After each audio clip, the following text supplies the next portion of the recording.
integrate it, add wings to your career. Hello everyone, welcome back to our channel integrated. चलिए अपन करते हैं 2010 SSJE का paper का सॉल्यूशन। ये लास्ट पार्ट है, स्टार्ट करते हैं। देखिए नेक्स्ट अपना क्वेश्चन है, क्वेश्चन नंबर 78। पढ़िए इसको। Standard loads are given in, है ना। ये पूछा है कि 4 ऑप्शन दिए हुए हैं, उसमें पूछा कि ये कौन सा कोड है जिसमें लोड्स के बारे में जानकारी दी हुई है। तो 4 ऑप्शन में से 3 ऑप्शन तीन जो हैं वो सिविल इंजीनियरिंग के कोड है ही नहीं वो। तो अपन को ये कौन सा कोड है, ये है IS 875। आंसर तो अपना IS 875। क्वेश्चन नंबर 78 में है option D 875, IS Indian standard 875 875। ये स्टील जब पढ़ते हैं तब ये पढ़ते हैं, इस कोड के बारे में पढ़ते हैं। इसमें जानकारी दी हुई है dead load, live load, earthquake load, wind load, इनके बारे में जानकारी दी हुई है। और जो अर्थक्विक या जो सिस्मिक लोड है उसके बारे में जो अलग से जानकारी दी हुई है वो दे IS 1893 1893। ठीक है, तो ये IS 1893 जो है उसमें दी हुई है सिस्मिक लोड के बारे में जानकारी या अर्थक्विक लोड के बारे में जानकारी। इसमें dead load, live load, wind load, इनके बारे में जानकारी दी हुई है। ठीक है, तो ये तो अपना हो गया क्वेश्चन, ये इसके बारे में जो पूछा हुआ है ना, सिविल इंजीनियरिंग के बारे में। अब 3 जो ऑप्शन है IS 885 पहला ऑप्शन है, वो जो है वो कोड ये अपने सिविल इंजीनियरिंग से रिलेटेड नहीं है, लेकिन इन्फॉर्मेशन के तौर पर मैं आपको बता रहा हूँ, बस पता होना चाहिए। पता क्या, इनका क्वेश्चन फिर से पूछ लें इसी पे ही। तो IS 875 वो दिया हुआ है पेस्टिसाइड्स पे, पेस्टिसाइड्स एंड एग्रोकेमिकल।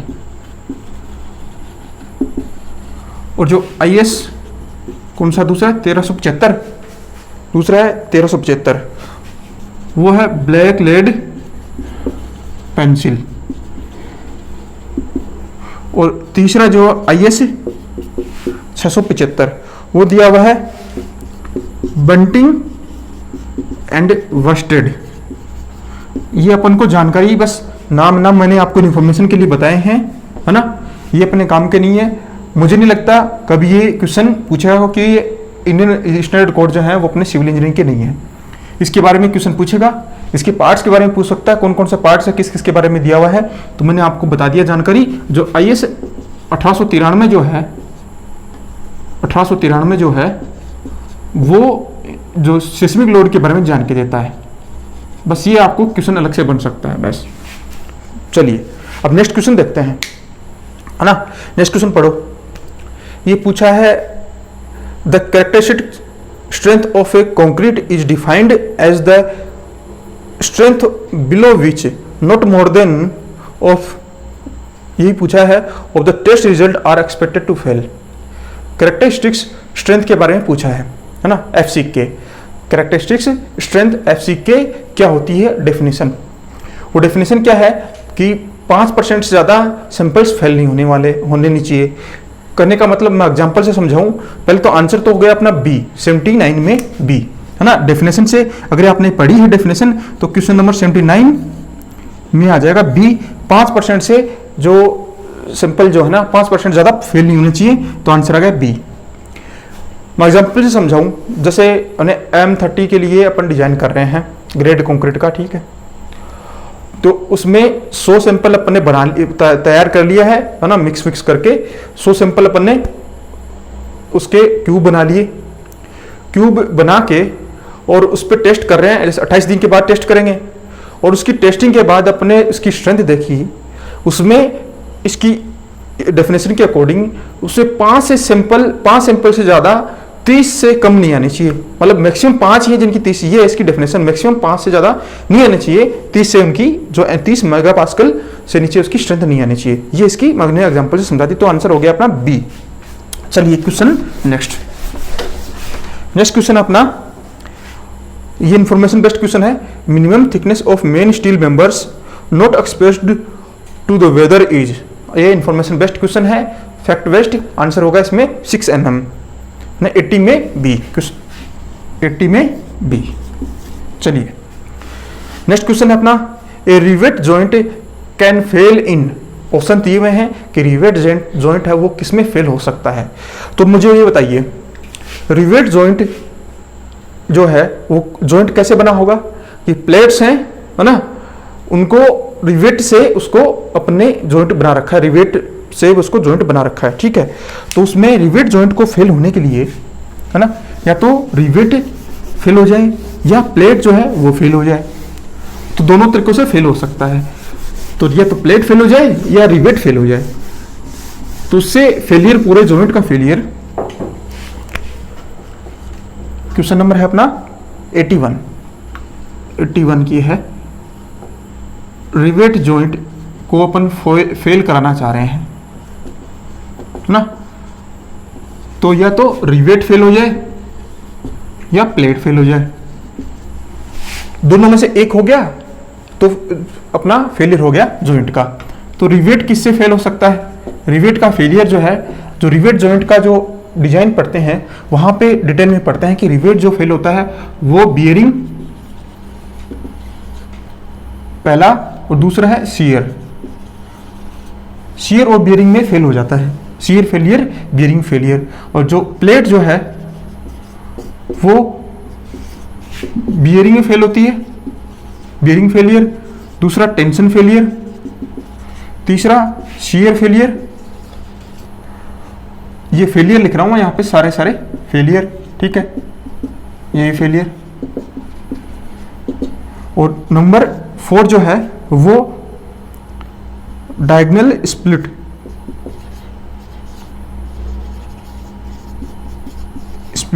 फेलियर, और यह इसको बोलते हैं टीयरिंग ऑफ प्लेट, ठीक है। तो इन के जरिए फेल हो सकती है। तो 2 तरीके से रिवेट और 4 तरीके से प्लेट, ठीक है। बियरिंग में फेल हो जाए, टेंशन में फेल हो जाए और शियर में फेल हो जाए। ये diagonal split failure, tearing of plate, मतलब बिल्कुल प्लेट जो है वो ऐसे टूट जाती है ना, स्प्लिट अलग हो जाती है, डायगोनल स्प्लिट फेलियर। तो ये हो गया अपना। क्वेश्चन को देखो, ऑप्शन में देखो, पहला ऑप्शन टीयरिंग ऑफ प्लेट, बिल्कुल सही बात है, ये हो गया, हाँ। दूसरा है sharing of rivet, sharing of rivet, बिल्कुल सही बात है, रिवेट शेयर फेलियर हो गया। तीसरा बियरिंग ऑफ प्लेट और रिवेट, तो बियरिंग ऑफ प्लेट, रिवेट, और दोनों देखे, दोनों से ये बताया है। तो ये इनमें से किसी में भी हो सकता है। तो आंसर आ गया अपना D, any of the above, 81 में डी। तो ये कभी क्वेश्चन फिर से पूछे और इनकी जगह ये ले दे या ये दे दे तो भी आपको पता है कि इनकी वजह से ही फेलियर किसी पूरा इंफॉर्मेशन आपको पता चल गई, तो हो गया अपना क्वेश्चन। चलिए नेक्स्ट क्वेश्चन देखो। नेक्स्ट क्वेश्चन है अपना यूलियर्स फॉर्मूला, है ना, जो कॉलम के लिए फॉर्मूला है। कौन सा फॉर्मूला? यूलियर का बकलिंग फॉर्मूला, है ना। फॉर्मूला मैं आपको, फॉर्मूला भी आपको दिला देता हूं। इसने पूछा है जो यूलियर का जो फॉर्मूला है, बकलिंग फॉर्मूला, वो कौन से कॉलम के लिए यूज होता है ना, कि short column, long column. Question का जो ऑप्शन में देखो तो उससे ये पूछ रहा है। तो ये तो सर ने पढ़ा दिया है सोम में, बताओ इसका आंसर क्या होना चाहिए। इसका आंसर है बकलिंग है तो किस में होगी? लॉन्ग कॉलम में होगी। तो आंसर हो गया अपना बी, सिर्फ और सिर्फ ये लॉन्ग कॉलम के लिए होता है। तो 82 में बी। तो यूलियर का जो बकलिंग फॉर्मूला है, बकलिंग लोड निकालने के लिए जो फॉर्मूला है ना, बकलिंग लोड फॉर्मूला मैं लिख रहा हूं ये याद दिलाने के लिए। P critical pi square EI upon L effective square, ठीक है। ये फॉर्मूला मैंने आपको याद दिलाया है, बस आंसर हो गया। इसने फॉर्मूला नहीं पूछा, इसमें पूछा किसके लिए वैलिड होता है, तो लॉन्ग कॉलम के लिए, क्योंकि ये बकलिंग लोड है। तो ये है P बकलिंग लोड है, बकलिंग वाला लोड P क्रिटिकल, ठीक है। नेक्स्ट है 83, क्वेश्चन नंबर 83। ये पूछा है maximum value of slenderness ratio of lacing flats in a steel column. इसने maximum value of slenderness ratio की वैल्यू पूछी है, मैक्सिमम वैल्यू लेसिंग के लिए, लेसिंग फ्लैट के लिए, ठीक है। तो ये डेटा बेस्ड क्वेश्चन है, इसका आंसर होगा 145, ठीक है। तो आंसर हो गया अपना बी, 83 में बी, है ना। पहले तो ये जो मैक्सिमम क्या, लेमडा मैक्सिमम की वैल्यू पूछी है लेसिंग के लिए, लेसिंग फ्लैट के लिए, ठीक है। इसकी वैल्यू होती है 145। आपको याद रखना है, ये बहुत बार क्वेश्चन पूछा जा चुका है। एक अगर कंप्रेशन मेंबर के लिए पूछे, मैं एक्स्ट्रा इन्फॉर्मेशन बता रहा हूँ, एक टेंशन मेंबर के लिए पूछे, प्योरली जो कंप्रेशन मेंबर है ना, हमेशा उस पर कंप्रेशन प्योर की बात कर रहा हूँ मैं ना, कंप्रेशन ही चलेगा, इसमें प्योर टेंशन मेंबर है। ये स्ट्रट हो गया, ये हो गया टाई मेंबर हो गया, है ना।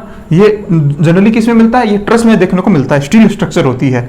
तो इसकी में लेमडा की मैक्सिमम की वैल्यू जो है वो रखते हैं 180 से ज्यादा कभी नहीं रखेंगे।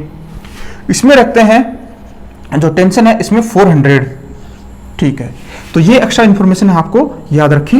या अगर इसके लिए प्योर कंप्रेशन के लिए 180, प्योर टेंशन के लिए 400, और लेमडा मैक्सिमम जो लेसिंग फ्लैट है उसके लिए होती है 145, ठीक है। तो चलो आंसर हो गया अपना बी, 83 में बी। अपना नेक्स्ट क्वेश्चन है, ए simply supported beam is considered as a deep beam if the ratio of effective span L effective to the overall depth L effective divided by D की value जो है ना वो किससे कम हो, ऑप्शन दिए हुए हैं, है ना, तब उसको डीप बीम कंसिडर किया जाएगा। तो अकॉर्डिंग टू IS 456, है ना, जो डिजाइन ऑफ बीम है उसमें दे रखा है L effective divide by D, अगर लेस देन 2 है तो उसको कंसिडर किया जाएगा डीप बीम। तो आंसर होगा अपना डी। तो 84 में होगा बी, अगर L effective divide by less than 2 हो, ठीक है। डी है या कैपिटल डी जो है ना वो है ओवरऑल डेप्थ, ठीक है। आंसर हो गया अपना डी। चलो नेक्स्ट है अपना question number 87, the minimum thickness of A reinforced concrete wall should be. Upon generally किससे जो वॉल बनाते हैं वो किससे बनाते हैं, वो या तो ब्रिक वॉल होती है, या कंक्रीट के ब्लॉक से बनी होती है, या स्टोन मशीनरी से बनी होती है, ठीक है। ये पूछ रहा है रीइंफोर्स्ड कंक्रीट की अगर वॉल बनाए तो वो उसकी थिकनेस मिनिमम कितनी रखी जाती है। तो अगर सेंटीमीटर में पूछा हो तो आंसर होता है 10 सेंटीमीटर, और जो इंचेज में हो तो लगभग 4 इंच के आसपास होता है। तो आंसर हो गया अपना 10 सेंटीमीटर। ये डेटा बेस्ड क्वेश्चन है, फिर से क्वेश्चन नंबर 85 जो है उसमें होगा बी, 10 सेंटीमीटर। चलिए नेक्स्ट क्वेश्चन है, the type of weld use to connect. Question पढ़ो, क्वेश्चन अपना, the type of weld use to connect 2 plates at a lap joint is called. देखो 2 से ज्यादा जो प्लेट्स हैं उनको कनेक्ट करने के लिए लैप जॉइंट के जरिए, लैप जॉइंट क्या होता है, जैसे ये एक प्लेट है, ठीक है, या प्लेट क्या बोलूं, या फ्लैट बोल दूं या प्लेट बोल दूं, है ना, उसको मैं लैप जॉइंट से, समझ गए, ये इसके ऊपर इसको मैं यहां पे ऐसे लगा रहा हूं, इसको मैं अगर मैं समझाऊं हाथ से, ये प्लेट है, ये प्लेट है, ऐसे समझ गए। तो इसको ऐसे, इसको बोलते हैं लैप जॉइंट। इस लैप जॉइंट को करने के लिए कौन सी वेल्डिंग का यूज करते हैं, इसको बोलते हैं फिलेट वेल्ड। फिलेट वेल्ड का यूज किया जाता है अगर इनको लैप जॉइंट से कनेक्ट करना हो ना, ये है लैप जॉइंट।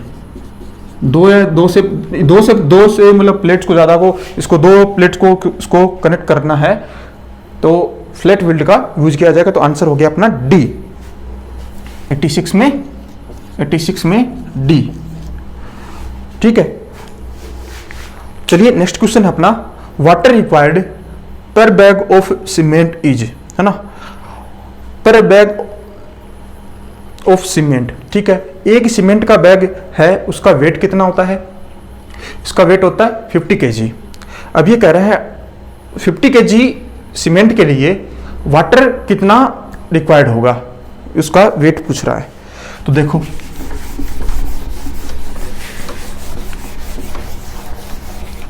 पहले मैं इसको बता देता हूं आपको, समझ निकाल के, है ना, पूरा सोल्व करके, फिर आपको करना क्या है, याद रखना है।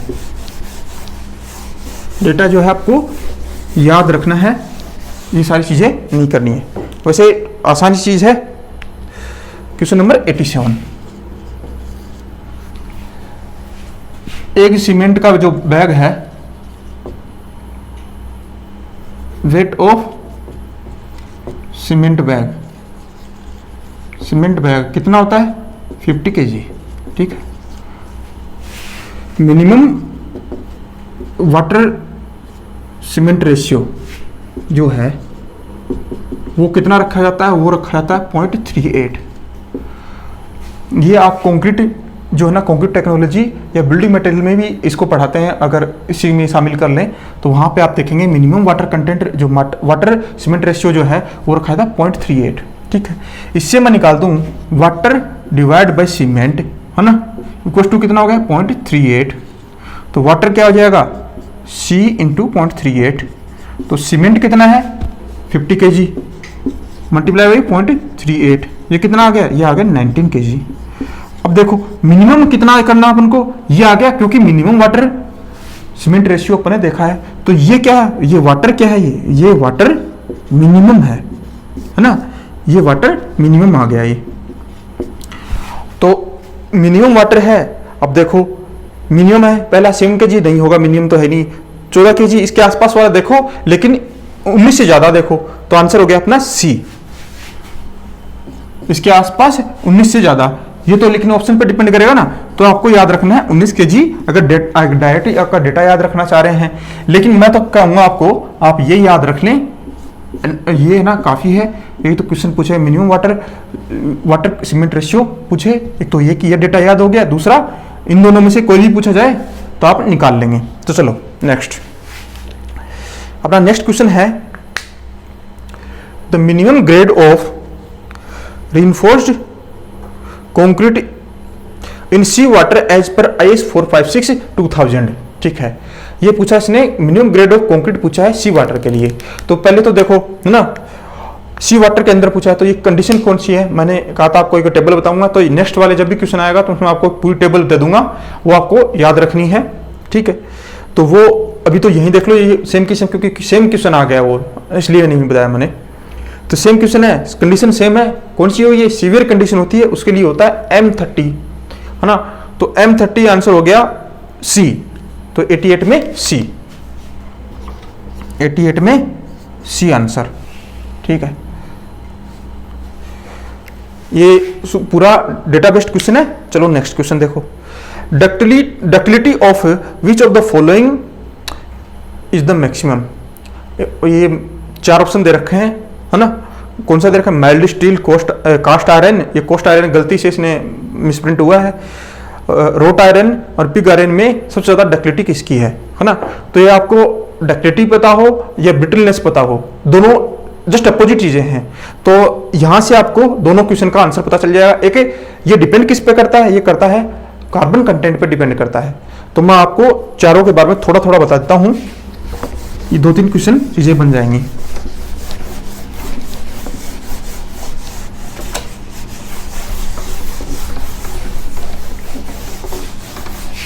देखो क्वेश्चन 88 में, सॉरी 89 है क्वेश्चन नंबर 89, रोट आयरन,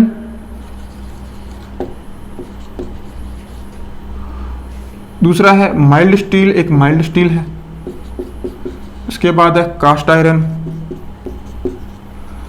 फिर है अपना पिग आयरन। ठीक है,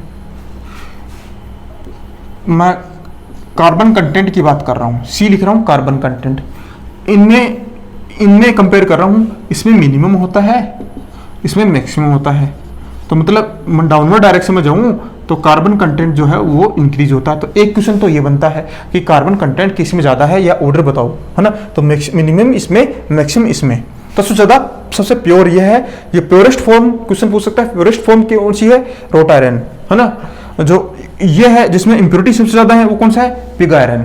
ठीक है, वैसे नाम से आपको लग रहा है ना पिग आयरन, ठीक है।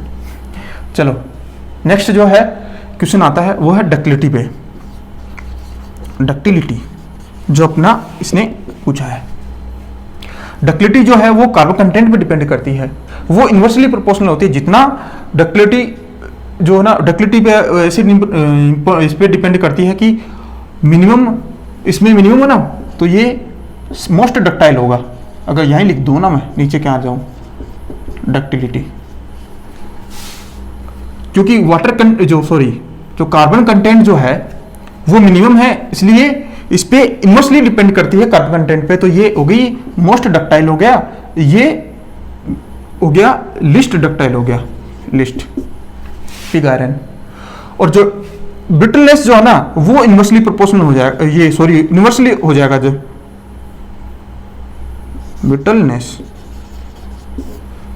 ये थोड़ा गर्मी से ना मेरा थोड़ा प्रॉब्लम हो रही है इसलिए उल्टा सीधा बोल रहा हूँ। चलो देखो, डक्टिलिटी जो है वो कार्बन कंटेंट पे डिपेंड करती है, लेकिन इन्वर्सली ज़्यादा अगर कार्बन कंटेंट होगा तो वो उसमें डक्टिलिटी कम होगी। और जो ब्रिटलनेस अपन जानते हैं वो क्या है, डक्टिलिटी का जस्ट अपोजिट है।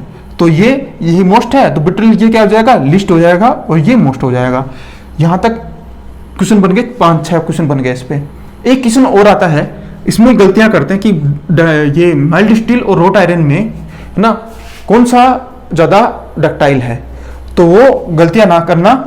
ये होता है रोट आयरन, क्योंकि मैंने इंफॉर्मेशन आपको बता दी है, ठीक है। यहाँ पे तो अपना आंसर हो गया, मोस्ट डक्टाइल कौन सा हो गया, रोट आयरन 89 में ए, ठीक है।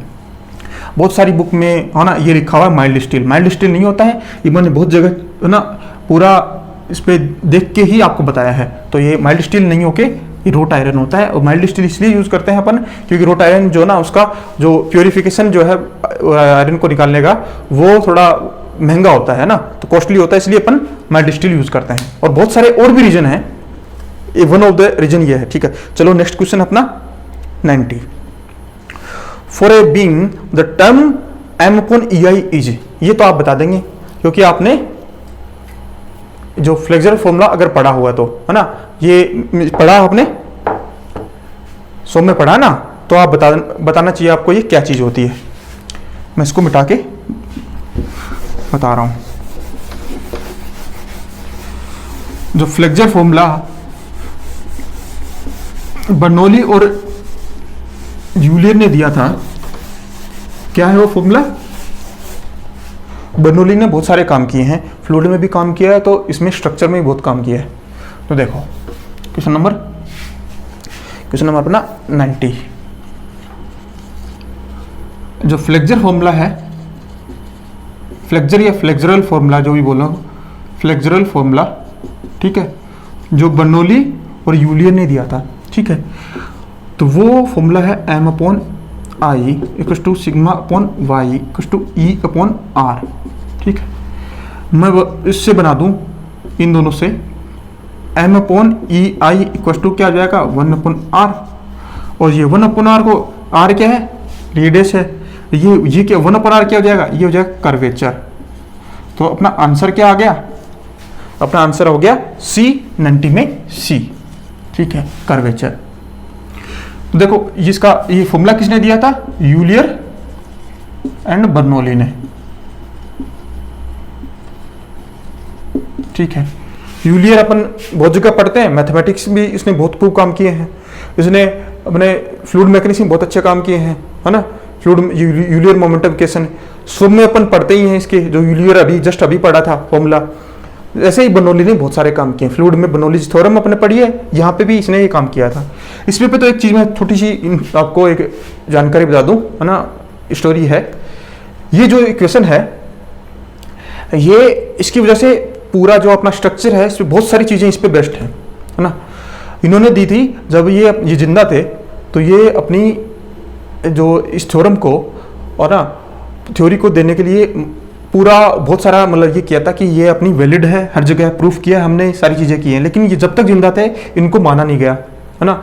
बहुत सारी स्ट्रक्चर फेल हो गई, और जब इन्होंने पूरा उनके मरने के बाद इस पे और वैज्ञानिकों ने इस पे पूरा स्टडी किया, है ना, तो फिर उसके बाद मरने के बाद इनको पहचान दी गई है। उससे पहले जिंदा थे तब तक इसकी कोई कदर नहीं थी। तो ठीक है, ऐसे ही होता है सबके साथ। चलो नेक्स्ट करते हैं। नेक्स्ट क्वेश्चन है अपना 91। तो ऐसा है, इन्होंने बहुत कुछ बदल दिया है, जैसे सोइल में तरजागी ने बदल दिया ना, वैसे ही इन्होंने स्ट्रक्चर में बहुत कुछ बदल दिया है। नेक्स्ट क्वेश्चन अपना 91। If line of action of a force in a system of force meet at a point then these forces are called as. ये कह रहा है कि एक पॉइंट पे बहुत सारी फोर्स मिल रहे हैं, तो उसको क्या बोलते हैं, उसको बोलते हैं कॉनकरेंट। तो आंसर होगा अपना कॉनकरेंट फोर्सेज। अगर बहुत सारी फोर्स एक पॉइंट पे मिले उसको बोलते हैं कॉन्करेंट फोर्सेस, ठीक है। नॉन कॉन्करेंट क्या हो जाएगा, जो एक पॉइंट पे ना मिले। पैरेलल आपको पता ही एक दूसरे के पैरेलल चले। रिजल्टेंट का कुछ है नहीं कि दो का मिला के एक रिजल्टेंट मिल जाए, बहुत सारे के रिजल्टेंट वो होता है। तो आंसर हो गया अपना सी, 91 में सी।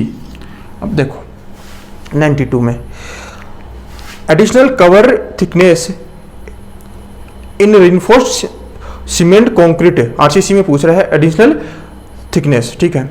Member totally immersed in sea water, totally immersed, अगर कोई अपना आरसीसी का मेंबर उसमें टोटली इमर्स्ड है सी वाटर के अंदर, तो जो एडिशनल थिकनेस पूछ रहा है वो कितनी प्रोवाइड करते हैं, वो प्रोवाइड करते हैं। ये पूरा फिर से डेटा बेस्ड क्वेश्चन है, इसका आंसर होगा 40 mm, है ना। तो 92 में डी 40 mm, ये इमर्स्ड इन सी वाटर है, ठीक है। चलो नेक्स्ट क्वेश्चन है अपना। नेक्स्ट क्वेश्चन है a reinforced concrete beam supported on column has clear span, ये इसने इंफॉर्मेशन दे रखी है वो आप पढ़ लो, है ना। इंफॉर्मेशन दे रखी है कि बीम है उसकी जो एल क्लियर है वो 5 mm है, सॉरी 5 मीटर है, और जो उसका यूनिफॉर्मली डिस्ट्रीब्यूटेड लोड है वो है ये 100 किलोमीटर पर मीटर। पूछा क्या, डिजाइन शियर फोर्स पूछा है ना, अपन को डिजाइन करना शियर फोर्स। तो क्वेश्चन नंबर 93, एल क्लियर दिया रखा है 5 मीटर, डब्ल्यू जो है यूनिफॉर्मली डिस्ट्रीब्यूटेड लोड वो दे रखा है 100 किलोमीटर पर मीटर। ये क्वेश्चन है ना एक्चुअली क्या रिपीट हो रखा है, अपन ये क्वेश्चन कर लिया है। ये हो सकता है ये गलती हुई हो बुक में छापने के टाइम पे, तो ये क्वेश्चन फिर से रिपीट कर दिया। तो अपन चलो कोई बात नहीं, अपन आंसर देख लेते हैं। तो डिजाइन शियर फोर्स होगा ना, शियर फोर्स वो होगा W L clear divide by 2। तो डब्ल्यू क्या है 100 multiply by 5 divide by 2, 250 kilometre. तो आंसर हो गया अपना ए, 93 में ए। चलो 94, क्वेश्चन नंबर 94 पूछा tension bars in a cantilever beam must be enclose in the support up to. ये कैंटिलीवर बीम में टेंशन बार कहाँ तक होना चाहिए, ये है IS 456 के अकॉर्डिंग, है ना। ये दे रखा है LD डेवलपमेंट लेंथ तक होना चाहिए, मतलब इतनी एक्स्ट्रा जो है ना। अगर कैंटिलीवर बीम है, जैसे अपना कैंटिलीवर बीम है, ये वॉल के अंदर कैंटिलीवर बीम है, ये अपने कर रखा है, ठीक है।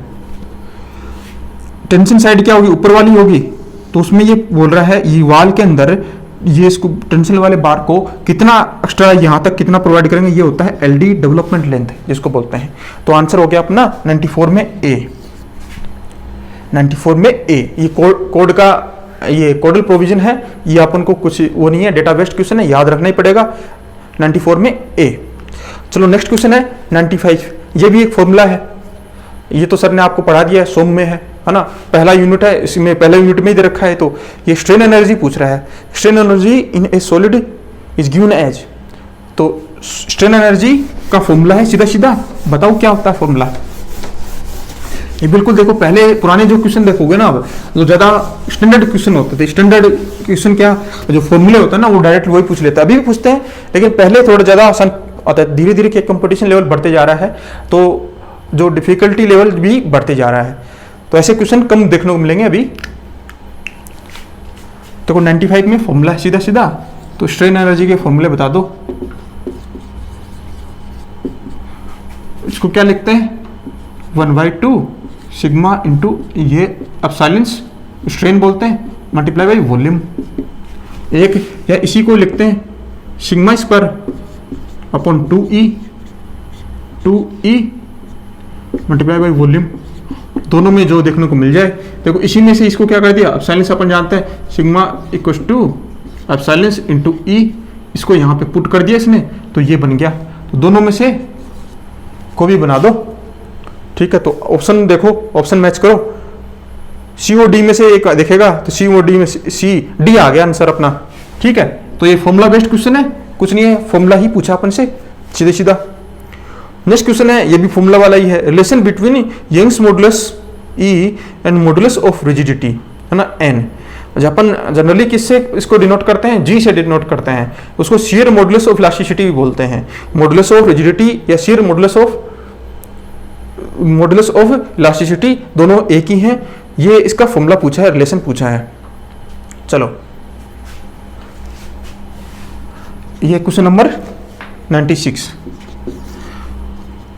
देखो, E equals to 2G 1 plus mu, एक E equals to 3K 1 minus 2 mu. ये आपको फॉर्मूले याद रखने हैं। देखो E यहां इसने G की जगह इसने N ले रखा और कुछ नहीं है, तो फॉर्मूला आपको याद रखना है, ठीक है।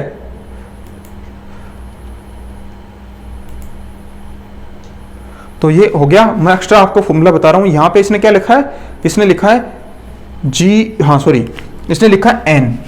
इसको G को क्या बोलते हैं अपन, shear modulus ऑफ इलास्टिसिटी भी बोलते हैं, shear modulus of elasticity, modulus of elasticity. और C को बोलते हैं modulus ऑफ रिजिडिटी, और E को बोलते हैं यंग्स मॉडुलस ऑफ इलास्टिसिटी। और एक फॉर्मूला तो ये है रिलेशन E और G के बीच में, और एक जो यहाँ पे जो रिलेशन है ये दूसरा है, इसके को क्या बोलते हैं, bulk modulus of elasticity, modulus of elasticity, ठीक है। ये इलास्टिसिटी है, ठीक। तो आपको दोनों फॉर्मूले याद रखने हैं। अपना ये पूछा है तो कौन सा ऑप्शन हो गया, सी आ गया 96 में, सी, ठीक है। ये तो डायरेक्ट फॉर्मूला पूछा है इसने। अभी क्या करते हैं, अभी है ना ये इसी पे न्यूमेरिकल पूछ लेते हैं, वैल्यू दे देंगे और ई या जी की किसी में दोनों का रेशियो या फिर किसी एक की वैल्यू, ठीक है। तो आपको दोनों फॉर्मूले याद होने चाहिए। और एक फॉर्मूला और बनता है, इसमें क्या करते हैं, दोनों में से ई को एलिमिनेट कर दो और इनके बीच में, सॉरी म्यू को, जो म्यू है ना पॉइजन रेशियो, उसको एलिमिनेट कर दो और तीनों में रिलेशन निकालो, ई, जी और के, तो वो भी एक आता है। तो ठीक है, चलो वो कभी आएगा तब देखेंगे। नेक्स्ट क्वेश्चन देखो 97, क्वेश्चन नंबर 97, पढ़ो इसको। ये मैं इसका आंसर ऑलरेडी बता चुका हूं लास्ट वाले वीडियो में। देखो ये पूछ रहा है कि एक्चुअल स्ट्रेस क्या होता है ना, the characteristics strength of a concrete in the actual structure is taken as, है ना। एक्चुअल स्ट्रक्चर के अंदर कितनी स्ट्रेस होती है, तो अपन क्या, सॉरी स्ट्रेंथ क्या होती है, अपन ने क्या लिया था, देखो क्वेश्चन नंबर अपना क्वेश्चन 97 का सॉल्यूशन। तो एक्चुअल होती है 0.67 एफसीके, मैंने लास्ट में ही बताया था। उसमें पार्शियल सेफ्टी फैक्टर लगा देते हैं, सेफ्टी फैक्टर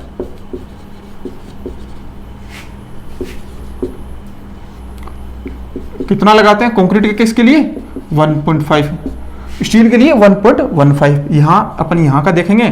तो अब डिजाइन जो किसके लिए करेंगे, अब देखो डिजाइन तो क्या करेंगे, सेफ रखना चाहेंगे, तो उसको क्या है, लोड अपन इसके लिए कर देंगे। देखो इससे ज्यादा लोड कभी जाएगा नहीं। वो कितना होता है 0.45, 0.447 जो कि इसने ऑप्शन में दे रखा है ना, एफसीके, और उसी को ही लिखा जाता है 0.45 एफसीके।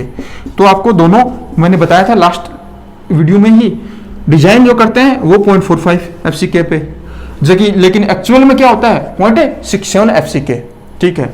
तो ये हो गया अपना आंसर सी, 97 में सी। चलिए नेक्स्ट क्वेश्चन अपना, in ordinary Portland cement the first one two react with water is, है ना, कि मैंने बॉक्स कंपाउंड के बारे में बताया था, वो चारों बॉक्स कंपाउंड इसने ऑप्शन में दे रखे हैं, नाम में मैंने आपको बताया था।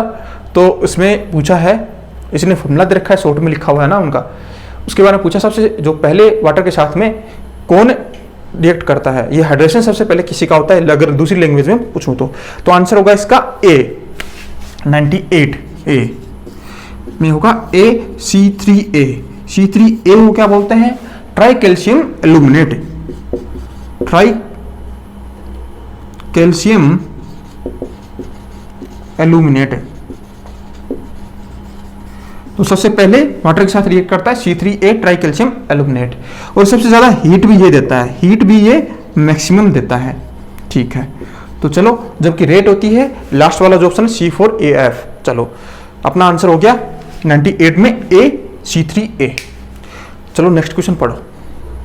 99, the purpose of lateral ties in the short column, sorry हाँ, इसने क्वेश्चन पढ़ लिया आपने है ना, इसका आंसर आप बताओ क्या होगा।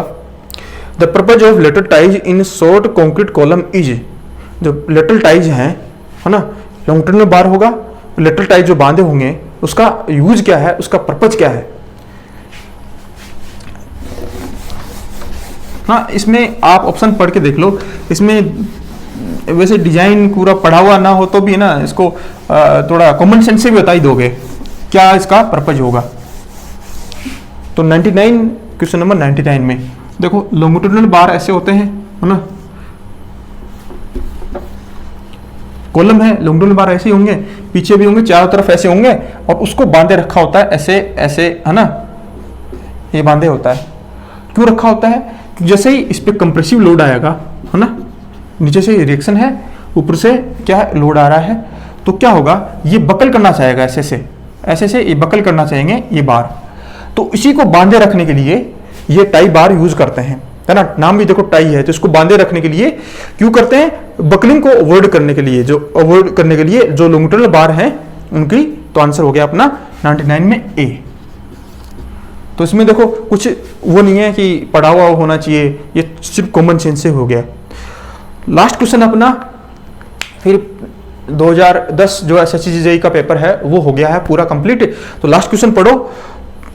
पोजोलानाज आर रिच इन, पोजोलानाज में सबसे ज्यादा क्या पाया जाता है, कॉन्स्टिट्यूएंट्स उसके क्या सबसे ज्यादा क्या होती हैं।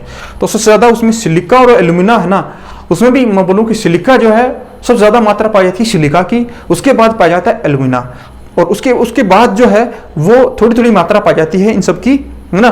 जो एल्कली आयरन, एल्कली की मात्रा फिर भी कम में पाई जाती है, आयरन फिर भी ठीक ठाक पाया जाता है। तो आंसर हो गया अपना जो बी आएगा, इसने गलती से डी ले रखा है, तो आंसर हो गया ना बी, 100 में बी, 100 में बी, क्योंकि इसने पूछा है रिच कौन से हैं, सबसे ज्यादा मात्रा किसकी है, तो सिलिका एंड एल्यूमिना। चलो अपना पेपर पूरा हो गया है।